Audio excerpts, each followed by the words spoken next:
안녕하세요. 결혼 3년 차에 아이 없이 이혼한 싱글녀입니다.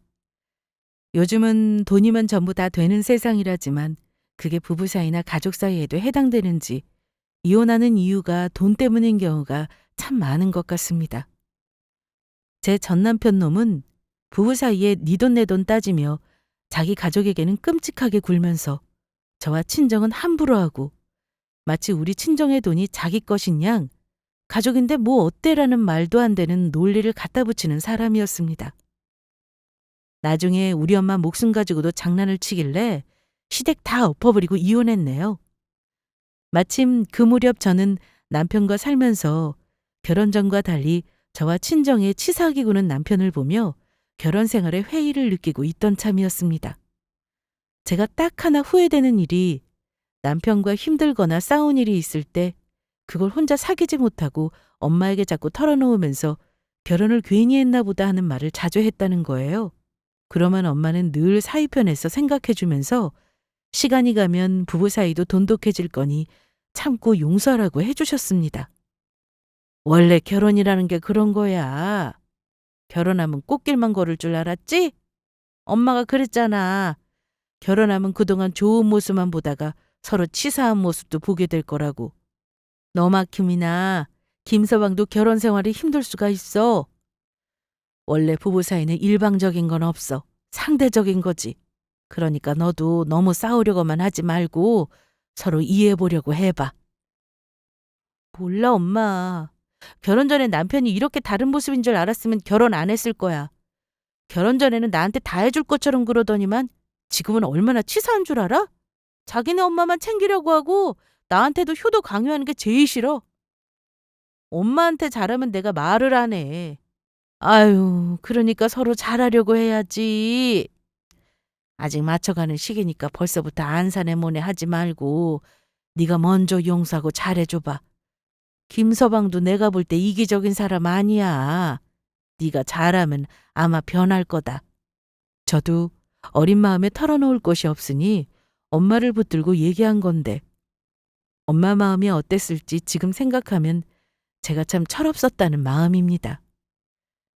저는 결혼할 때 20대 후반 어린 나이였습니다. 남편은 저보다 6살이 많았어요. 시댁에서는 홍기가 꽉 찬 남편은 서둘러 장가 보내고 싶어 했습니다. 둘 다 맞벌이였고 서로 모은 돈은 많지 않았지만 어찌어찌 대출을 끼고 신혼집을 마련해 결혼했습니다. 그 당시 시댁에서는 남편 형 장가 보내느라 보태줄 여유가 없다고 했고 남편은 자기가 모은 돈이 겨우 5천뿐이라 했어요. 그 돈으로 무슨 결혼을 하자고 하는지 놀랐지만 엄마가 돈 때문에 결혼 한 번 미루면 또 언제 할지 모르게 된다며 말 나왔을 때 하라고 신혼집 어는데 1억이라는 돈을 보태주셨습니다.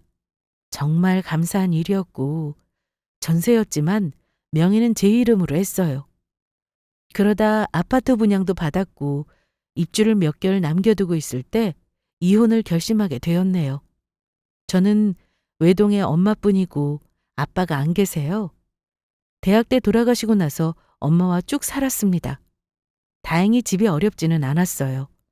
아빠가 갑작스레 심근경색으로 돌아가시기 전에 은행에 다니셨습니다.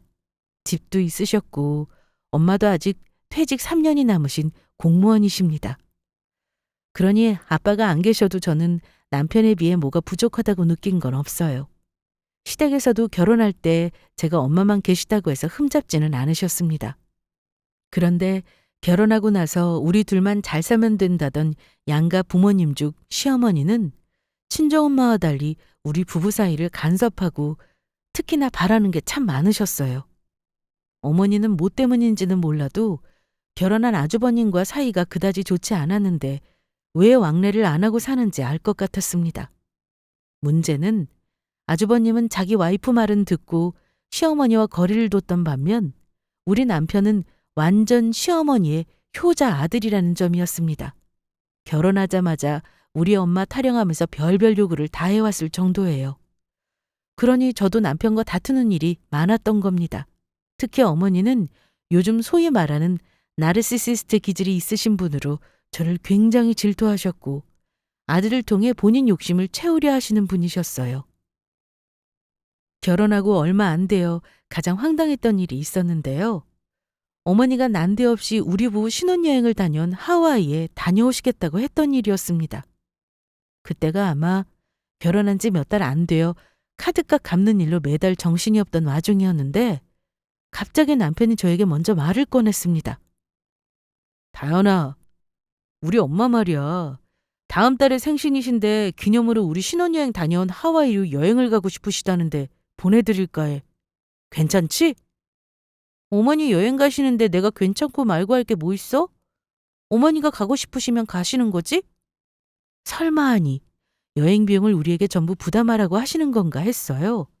왜냐면 결혼할 때 남편 쪽으로 들어온 축의금도 어머니가 다 가져가신 데다 결혼하면서 어머니 댁에 오래된 가전도 제가 다 바꿔드렸는데 신혼살림 뻔히 하시면서 몇 달도 안 돼 아들 내외 돈으로 여행을 가고 싶다면 그건 너무 하시는 거죠.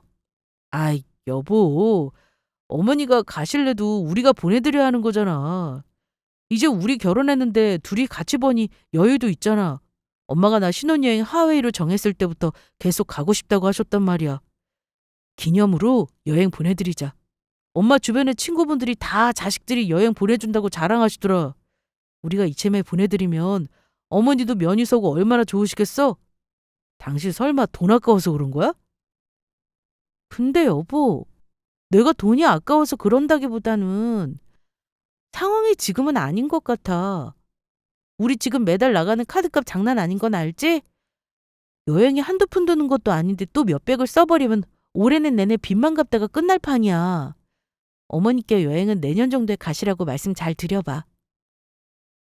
저는 이 정도면 남편이 잘 알아들을 거라 생각했습니다. 하지만 남편은 슬쩍 제 눈치를 보더니만 어처구니 없는 말을 하더라고요. 여보, 그러지 말고 당신 비상금으로 좀 보내드리는 건 어때? 당신 결혼할 때 장모님이 나 모르게 비상금하라고 주신 돈 있을 거 아니야. 내가 눈치가 있는데 그걸 모를 줄 알았어? 그 돈으로 보내드리자. 뭐? 당신 지금 무슨 소리 하는 거야? 설사 비상금이 있어도 그건 내 돈이지 어머니 여행 보내드릴 돈이 아니잖아. 당신 비상금으로 보내드려. 그럼 나는 아무 말 안 할 테니까. 남편은 제가 친정엄마에게 받은 돈이 있을 거라고 짐작까지 해가며 그 돈으로 보내드리자는 말을 했습니다. 웃기지 않나요? 자기가 돈이 없으면 안 보내드리면 되는 거고 굳이 보내드려야겠다면 아들인 본인이 남에게 빌리던 땡빚을 내서 보내드릴 일이지 왜 와이프 비상금으로 자기 엄마 여행을 보내드리자고 하는 건지요? 제 말을 듣고 남편은 살짝 기분이 상했나 보더라고요. 그때부터 서로 말이 곱게 나가지 않았습니다. 당신 말 한 번 기분 나쁘게 한다?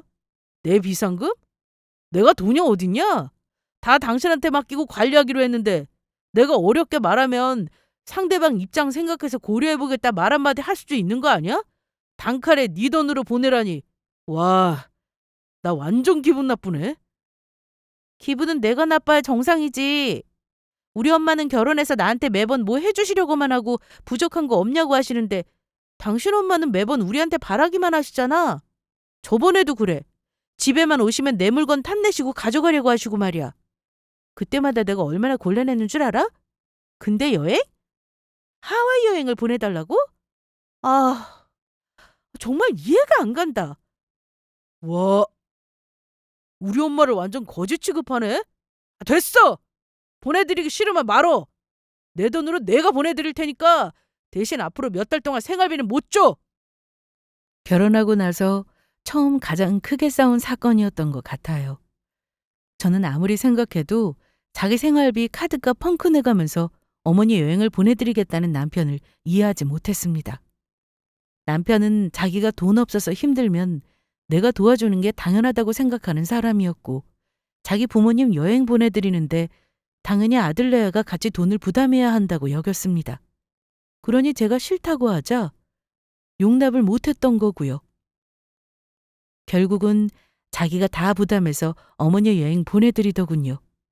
우리 시어머니가 얼마나 주책인 분이냐면요.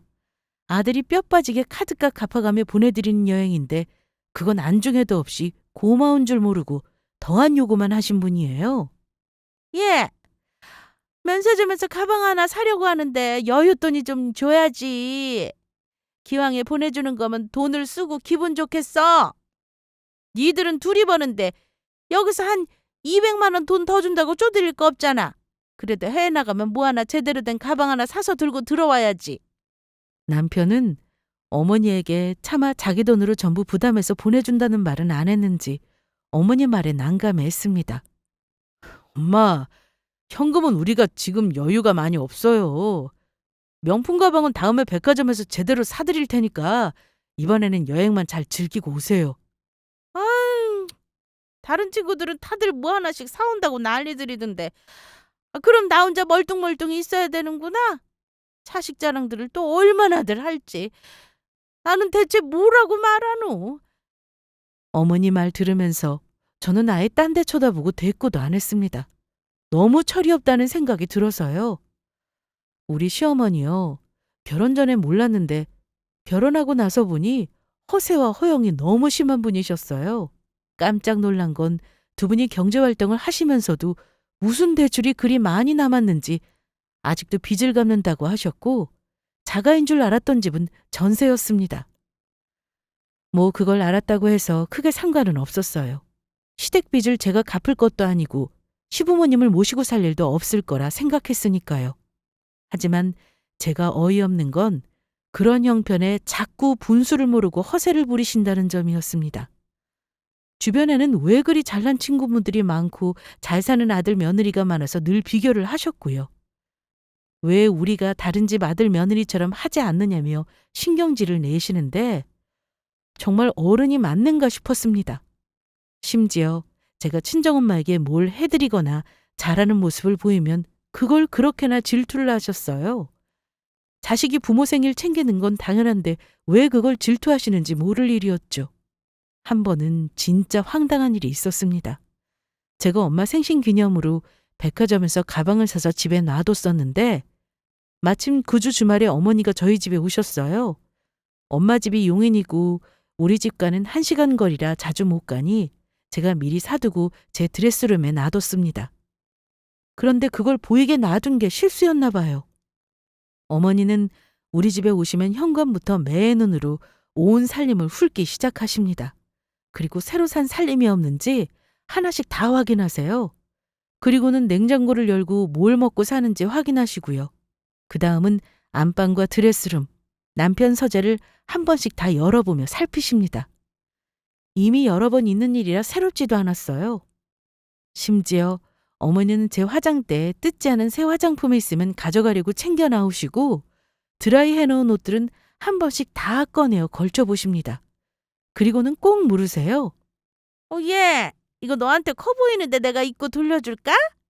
처음에는 돌려주신다는 말에 그러시라고 했어요. 그런데 겨울코트 가져가서 안 돌려주신 게 서너 벌입니다. 그래서 그 이후로는 어머니가 뭐 달라고 하시면 제가 단호하게 거절해요. 정말 드려도 되는 거면 아예 챙겨놓는 편입니다. 그런데 그날 드레스룸에 들어갔다가 쇼핑백에 넣어놓은 가방을 보셨나 봐요. 보통 우리 같으면 아무리 며느리라 해도 아니 딸이라고 해도 물건을 함부로 가져가진 않을 텐데 어머니는 대번에 제 드레스룸에서 그 쇼핑백을 가지고 나오시더라고요. 그런데 얼굴에 한바구음을 짓고 계시는 거 보고 저는 아연실색하고 말았습니다. 어머 얘, 아가, 이 가방 이거 나 주려고 사놓은 거니? 맞지? 내가 안 그래도 이 브랜드 가방 하나 정말 가지고 싶었는데 마침 딱 알고 어찌 이리 준비를 해놓은 거야? 오늘 당장 들고 가서 자랑해야겠다. 응? 아니 대체 며느리 방에 함부로 들어가서 물건을 가지고 나오시는 이유가 뭘까요? 함부로 며느리 집을 뒤지고 다니는 어머니에게 죄송하지만 어머니 것이 아닙니다 라고 말하는 일도 참 우습더라고요.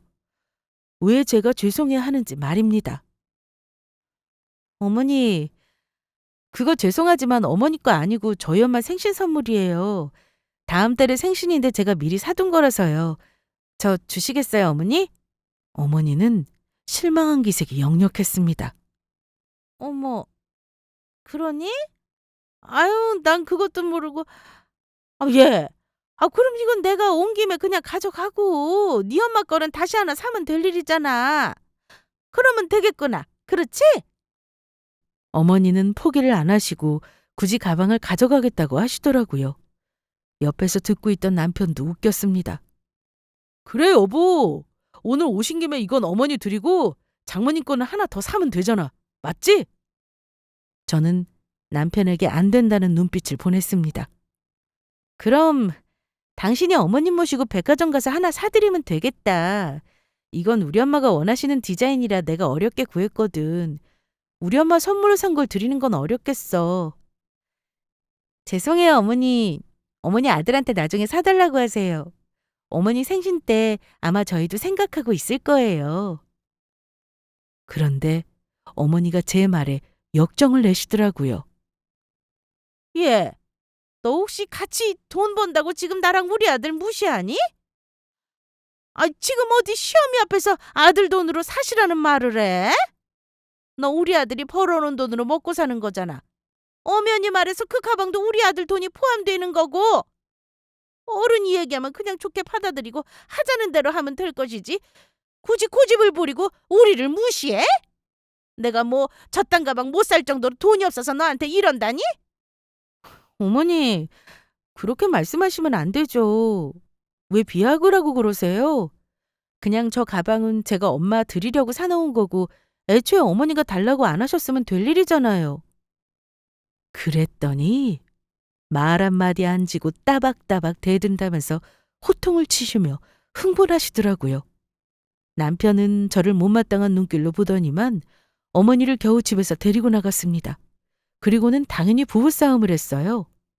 남편은 제가 자기 엄마만 챙긴다면서 못마땅해 했고 자기 집을 무시하냐며 화를 냈는데 참 저로서는 어이가 없었습니다. 당신 엄마는 집도 있고 차도 있고 아직 돈도 버시잖아. 재산도 있으시다며. 근데 뭘 그렇게 챙기냐?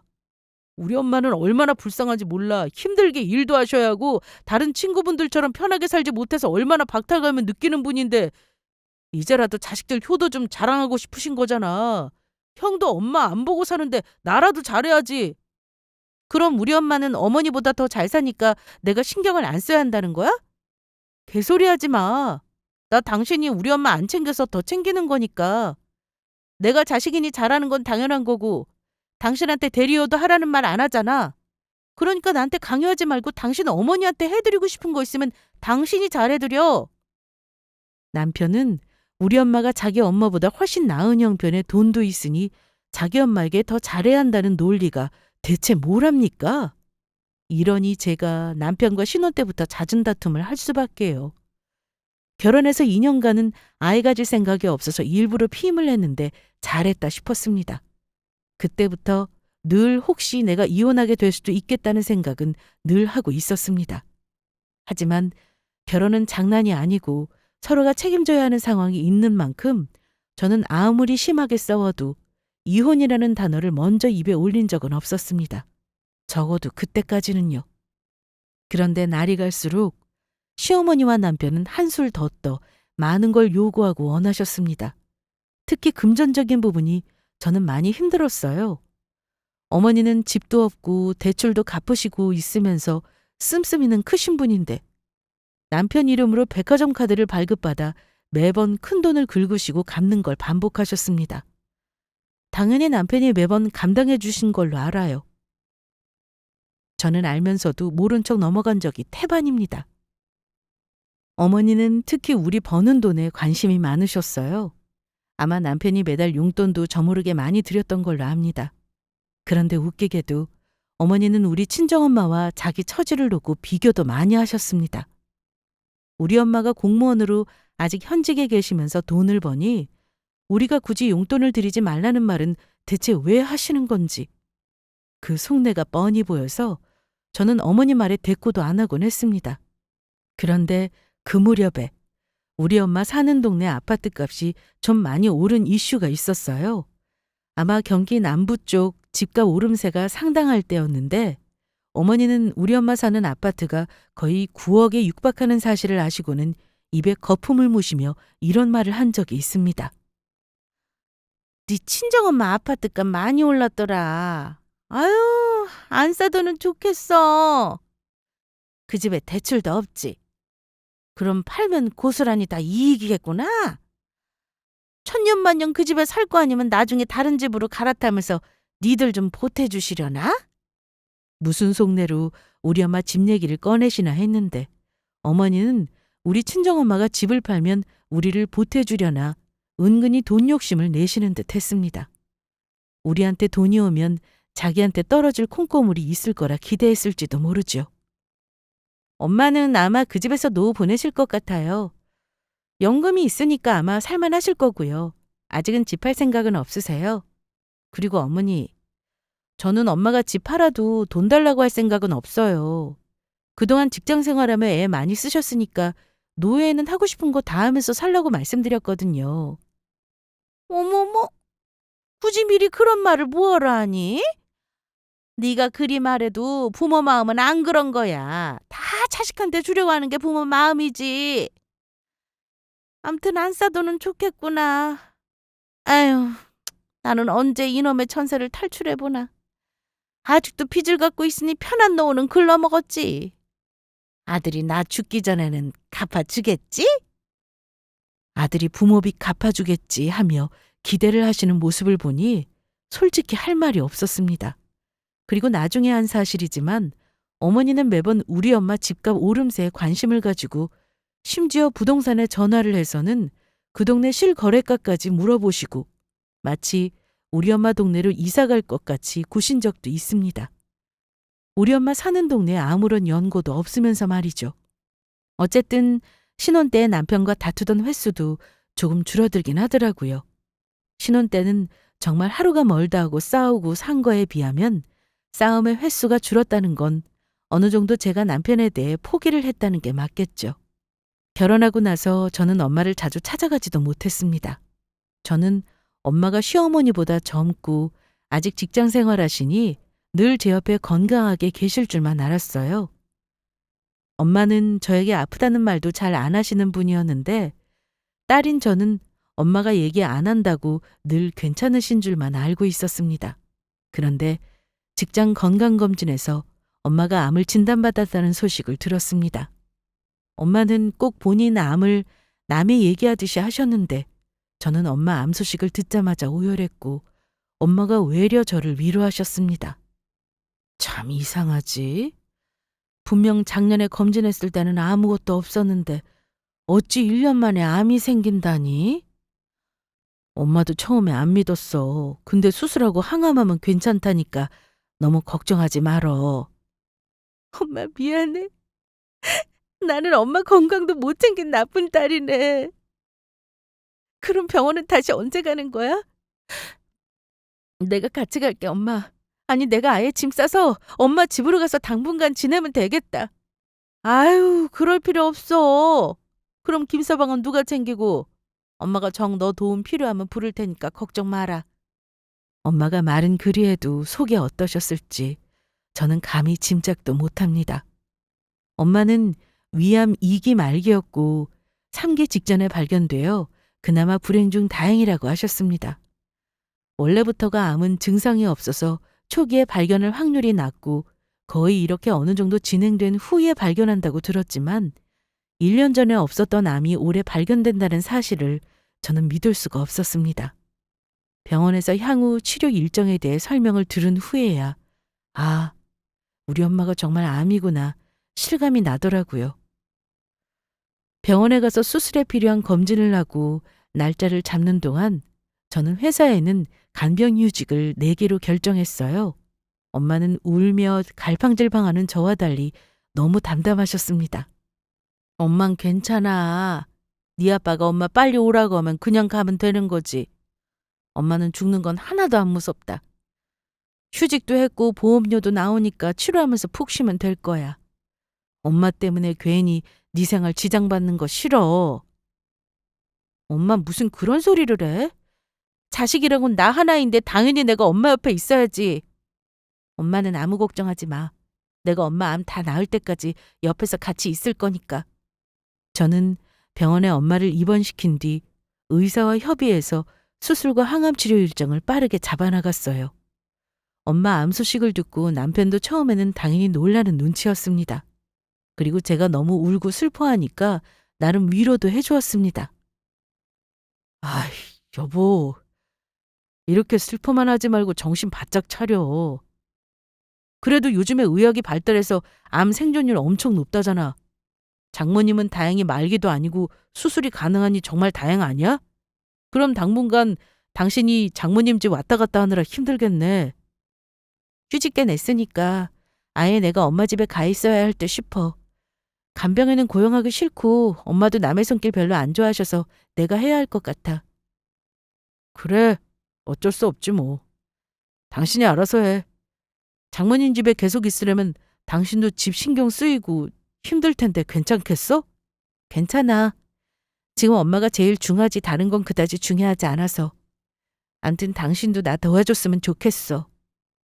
사실 남편과는 대화도 거의 없이 지내다가 엄마 암 소식을 전한 거라 남편이 처음에는 자기도 신경 못 써서 미안하다면서 엄마에게 안부 전화도 하고 몇 번 병원도 같이 가져왔습니다. 하지만 그것도 잠시, 얼마 후부터 술술 무슨 발동이 걸렸는지 자꾸 거북한 것들을 저에게 물어보기 시작했습니다. 예를 들어 엄마가 암보험을 들어놓았는지, 만약 엄마가 사망한다면 얼마나 나오는지 등등을요. 처음에는 혹시 병원비 때문에 걱정하는가 싶어 저도 이런저런 보험 들어놓은 것들을 남편에게 말해줬습니다. 그런데 물어보는 것도 한두 번이죠. 근데 장모님은 돌아가셔야 나오는 거지. 그럼 진단금은? 진단금은 얼마나 나왔어? 내가 알아보니까 장모님 직장에서도 직장보험 있어서 중복으로 나온다던데 알아봤어? 아마 모르긴 몰라도 장모님 돌아가시면 돈이 꽤나 나오겠더라. 당신 지금 말하는 게 꼭 우리 엄마 죽기를 바라는 사람 같다? 은근히 기분 나쁘네? 왜 우리 엄마 보험이 그렇게 궁금한 건데? 제가 쏘아붙이니까 남편은 그제야 뜨끔하더라고요. 아니 그냥 원래 암은 돈이 많이 드는 병이잖아. 한 방에 낫는 병도 아니고. 그래서 물어본 거지 별뜻 없어. 오해 말어. 아직 돌아가시지도 않은 우리 엄마 죽이고 싶은 거야? 나 정말 듣기 불쾌하다. 당신 엄마가 이런 상황이라면 당신 그렇게 말할 수 있어? 내가 언제 당신더러 우리 엄마 병원비 걱정해달라고 했냐고. 이건 경우가 아니지. 남편은 제가 불같이 화를 내니 금방 꼬리를 내리더라고요. 저는 엄마 간병만으로도 지친 상태였기 때문에 남편과 싸울 일은 만들기 싫었습니다. 오로지 엄마 생각으로 가득 차 있었기 때문에 남편과의 일은 잠시 접어두고 간호에 집중했어요. 힘든 치료 과정을 엄마가 잘 버텨주시길 바라며 틈틈이 암에 좋다는 음식과 약을 이것저것 찾아보며 공부하기도 했습니다. 중간중간 엄마 보험이며 재산을 운운할 때는 남편에게 서운했지만 큰일 만들기 싫어 넘어갔는데 얼마 후에 남편이 저에게 미안했는지 뜻밖의 말을 하더라고요. 글쎄 제가 친정집 왔다 갔다 하면서 엄마를 모실 게 아니라 엄마를 우리 집에 편하게 모시자고요. 처음에는 저도 거절했어요. 남편이 불편할 것 같아서요. 그런데 남편은 전에 없이 고집을 부리더라고요. 여보, 내 말대로 해. 당신도 그래야 덜 힘들지. 그리고 사실은 우리 엄마가 장모님 걱정을 많이 하셨어. 어머님이? 어머님이 우리 엄마 걱정을 하셨다는 거야?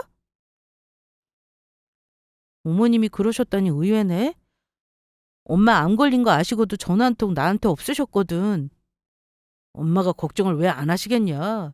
며느리 엄마가 아프시다는데. 우리 엄마 그런 분 아니야. 암튼 엄마가 너 힘들다고 장모님을 우리 집에 모시라고 먼저 말씀하시더라. 당신이 아무래도 왔다 갔다 하면서 장모님 혼자 계시게 되면 혹시 무슨 일 있을 수도 있다면서 너무 걱정하시는 거야. 그래서 내가 장모님 우리 집에 모시는 걸로 마음 먹었어. 어머니가 정말 엄마 모시라고 하신 거면 진짜 감사하네. 나중에 어머니께 꼭 감사하다고 말씀드려야겠어. 그러면서 엄마를 언제든 제가 원하는 날 모시러 가겠다고 하더라고요. 남편이 적극 엄마를 모시겠다고 하니 처음에는 거절했던 저도 마음이 점차 움직였습니다. 저 역시 엄마랑 우리 집에 있으면 병원도 가깝고 해서 엄마를 우리 집에 모실 생각을 안 한 건 아닙니다. 그런데 남편과 그다지 사이도 좋지 않은데 엄마를 모시고 오면 시어머니가 곱게 보지 않을까 봐 일부러 말도 꺼내지 않은 거였어요. 그런데 남편 말이 어머니가 우리 엄마를 적극 모시랬다고 하니 그동안의 서운함이 사라지면서 너무 감사한 마음이 들었습니다. 그래서 저는 남편 말대로 엄마를 모시고 집에 왔어요. 남편은 몇 번 동안 엄마 집을 오가면서 같이 짐 꾸리는 일을 도와주었습니다. 엄마가 지낼 방도 손수 정리해 주길래 고맙더라고요. 엄마도 저와 같이 지낸다고 하니까 마음이 좀 편한 눈치셨어요. 대충 정리가 끝나고 저는 어머니에게 감사 인사를 드리려고 전화를 걸었습니다. 엄마 암투병 신경 쓰느라 거의 시댁에는 발걸음을 안 했던지라 그간 죄송하다는 말씀도 드리려 했어요. 어머니, 저예요. 며칠 전에 엄마 집에 잘 모시고 왔어요. 어머니가 우리 친정엄마 걱정 많이 해주셨다고 들었어요. 집에 모실 수 있게 남편에게 말씀해 주셔서 너무 감사해요. 그래, 괜찮다. 사부인 일인데 내가 어찌 신경을 안 쓰겠어. 나중에 친정엄마께 내 안부 해주도록 해. 엄마는 좀 어떠시니? 지금은 회복 중이시죠, 뭐.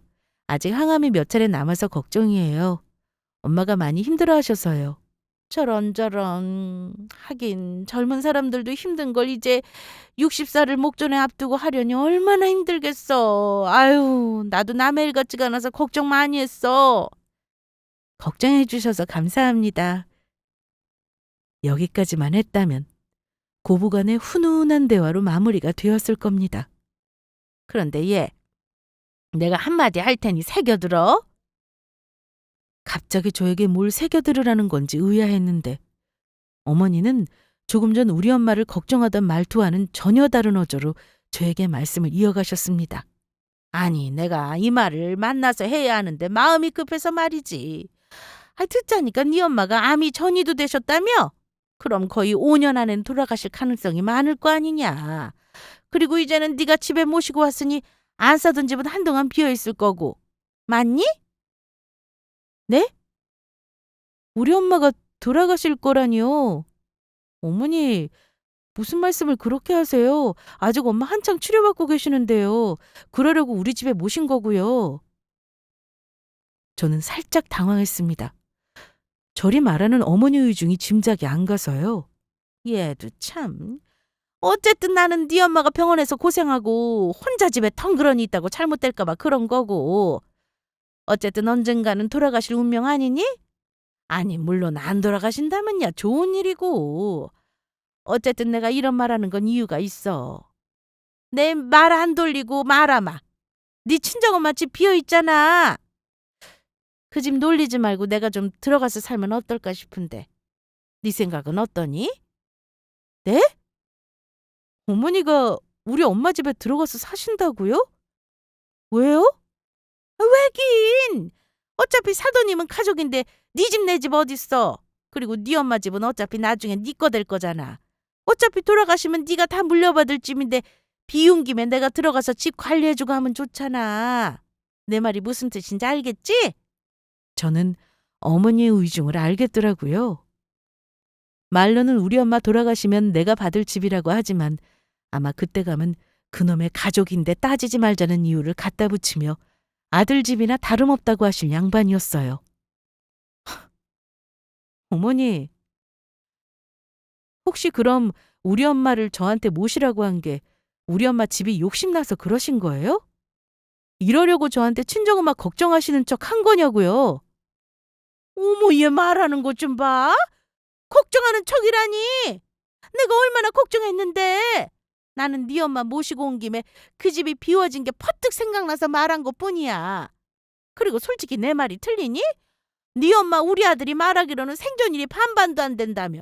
그럼 어차피 돌아가실 양반이잖아. 뭐라고요? 어머니, 지금 말 다 하셨어요? 그러니까 어머니는 남편이랑 같이 우리 엄마 죽기만을 바라고 계시다는 거잖아요. 내가 이런 속내도 모르고 감사하게 생각했다니. 그럼 그렇지. 어머니 같은 분이 우리 엄마를 절대 걱정해 줄 리가 없죠. 어머니 뜻대로 될 일은 절대 없으니까 딴 생각 접어두세요. 그리고 어머니의 아들놈은 제가 반품할 예정이라서요. 집에 방 한 칸 다시 비워두셔야겠네요. 저는 어머니 대답도 듣지 않고 전화를 끊어버렸습니다. 마침 남편은 안방에 들어왔다가 저와 어머니의 심상치 않은 대화를 듣고 안절부절 못하며 서 있는 와중이었고요. 저는 전화를 끊자마자 대차게 옆에 있는 남편놈의 따귀를 날렸습니다. 그리고 너무 분한 마음에 남편놈에게 손에 잡히는 대로 주변에 있는 물건을 집어던졌어요. 아, 당신 왜 이래? 에이, 미쳤어. 대체 어머니가 뭐라 그러셨길래 이러는데? 저쪽 방에 장모님 주무셔. 제발 말로 하자, 말로. 몰라서 뭐라? 당신 어머니랑 우리 엄마 집 빼앗으려고 공모했잖아. 우리 집에 모시고 와서 우리 엄마 집에 시어머니 살게 하고 그 다음은? 우리 엄마 죽는 날 기다리다가 엄마 집 빼앗으려고 했어? 아주 돈까지 다 노렸겠지? 그래서 엄마 보험도 물어보고 했던 거네. 집에 모시라는 이유가 참 추악하다. 여보, 일단 내 말 좀 들어봐. 우리 엄마가 뭐 무리한 요구 하시지는 않았잖아. 어차피 장모님 집 비우셨고 우리 집에 계시는 동안 엄마가 가 계시는 게 뭐가 어때서 그래? 그리고 엄마 말대로 나중에 다 네 집 되는 거 아니야. 물론 장모님 돌아가신 뒤 말이지만 말이야. 나랑 우리 엄마가 장모님 돌아가시라고 고사 지내는 것도 아니고 그냥 우리 집 모시는 동안 엄마가 그 집에서 좀 지내시겠다는데 뭐가 어때서 그래? 이렇게 화낼 일 아니잖아. 남편은 오히려 자기 엄마 편을 들며 별일 아니라는 듯이 얘기하더라고요. 저는 남편의 태도에 더 화가 치밀어 올랐습니다. 결혼해서 당신 이기적인 모습에 질릴 대로 질렸는데 아주 세기를 박아주는구나. 이혼해 우리. 나는 당신 같은 사람이랑 어머니 내 가족으로 생각 안 해. 아직 멀쩡히 살아계시는 엄마 죽을 날 받아놓은 사람처럼 굴다니. 둘 다 제정신이야? 저는 엄마가 깨어날까봐 걱정하면서도 안방 살림을 모조리 엎어버렸습니다. 잔뜩 부풀이한 다음 남편에게 나가라고 했어요. 당장 내 집에서 나가! 당신이랑 이혼할 거니까 그동안 결혼해서 우리 쓴 돈 정확히 계산하고 끝내자. 뭐? 이혼? 당신 정말 미쳤어? 이깟 일로 이혼이라니. 지나가던 개가 웃겠다. 내가 대체 당신한테 잘못한 게 뭔데 감히 이혼하자는 거야? 나는 못해. 절대 이혼 못해. 그리고 내가 내 집 놔두고 왜 나가냐? 나가려면 당신이 엄마 모시고 도로 돌아가든가. 아니? 나는 내 집에서 한 발자국도 나갈 생각 없어. 좋은 말로 할 때 당신이 나가는 게 좋을 거야. 내가 우리 삼촌이라도 바로 부를까? 우리 아빠 안 계신다고 당신 나랑 엄마 우습게 하나 본데 내가 아빠가 없지 다른 가족도 없는 줄 아냐? 당장 나가. 가서 네 엄마 집으로 가. 남편은 제가 외삼촌을 부른다는 말에 찔끔 놀라더군요. 왜냐하면 저희 외삼촌이 경찰서에 근무하시고 기골이 장대하시거든요. 제가 난리를 치니 남편은 그날 이후 본가로 갔고 저와도 별거를 시작했습니다. 저는 어머니 말을 돌아보며 치를 떨었어요. 그리고 이혼을 결심했습니다. 어머니의 그런 욕심이 이번에도 끝이란 법도 없었거니와 어머니의 속뜻은 아마 우리 엄마의 재산을 노리고 계신 거라 언제 무슨 짓을 할지 모를 일이라서요. 이런 경우에도 이혼 소송이 가능한지 알아보니 변호사 말로는 당연히 가능하다고 했습니다. 며칠간 변호사 상담을 다닌 끝에 착수금을 좀 주더라도 확실하게 마무리해 줄 수 있는 변호사에게 이혼 소송을 진행하기로 했습니다.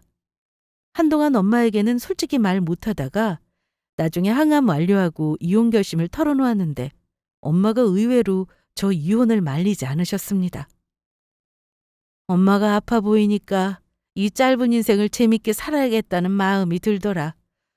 굳이 싫은 사람 참고 살 이유도 없고 안 맞는 부부가 스트레스 주면서 같이 살 필요도 없어. 너 하고 싶으면 이혼해. 엄마는 이제 안 말려. 그리고 재미나게 살아 우리 딸. 엄마가 바라는 건 그거 하나야. 아마 엄마는 아프시면서 생각이 예전과 달라지셨던 것 같아요. 예전에는 제가 이혼 얘기만 하면 뜯어말리셨는데 이혼까지 거 해버리고 저 행복을 위해 살라고 하셨습니다. 엄마가 글이 나오니 더 확고하게 결심이 서고 용기가 생기더라고요. 그래서 바로 이혼 소송 진행했고 결과야 당연히 제가 승소하는 것으로 마무리되었습니다. 남편은 이혼 소송 전에 저에게 울면서 매달리고 별짓을 다 했어요. 하지만 결국 소송이 진행되고 나서는 정말 치졸하게 굴었습니다. 저에게 돈을 한 푼이라도 주지 않기 위해 아주 애를 쓰더라고요. 하지만 결국 저한테 위자료와 정신적 피해 보상금까지 물어지게 되었습니다. 그 와중에 저는 시어머니 폭언에도 여러 번 시달렸는데 폭언 녹음한 것이 너무 고맙게도 정신적 피해의 결정적인 증거가 되어서 제가 유리하게 마무리할 수 있었습니다. 그렇게 반년이 넘는 시간을 소송 마무리하며 보내는 동안 저는 엄마도 같이 신경 써야 했어요. 엄마는 항암 사이클을 다 마치셨고 컨디션을 거의 회복하셨습니다. 워낙 평소에 건강관리를 잘해오신 탓에 회복이 빠르다고 의사 선생님이 칭찬해 주시더라고요. 지금은 거의 정상인처럼 생활하시고 올해 초에는 직장에서 무사히 명예퇴직까지 하셨습니다. 저는 살던 집을 빼고 엄마 집으로 와서 살고 있어요. 앞으로 당분간은 친정엄마만 생각하며 둘이 여행도 다니고 맛집도 다니고 하루하루를 금쪽같이 여기며 살 생각이에요. 인생 뭐 있나요? 오늘이 제일 행복하면 그만이죠. 우리 구독자분들은 절대 아프지 마시고 저처럼 이혼이라는 거지 같은 일 겪지 마시고 사셨으면 합니다. 저는 평생 아들과 며느리에게 단물만 빨며 살다가 사돈의 집까지 욕심내는 시모에게 탈출 성공했으니 앞으로는 꽃길만 걸을 수 있겠죠? 저와 엄마를 위해 덕담 한마디씩을 부탁드려보며 길었던 저의 이혼 사연 여기서 마치겠습니다. 감사합니다.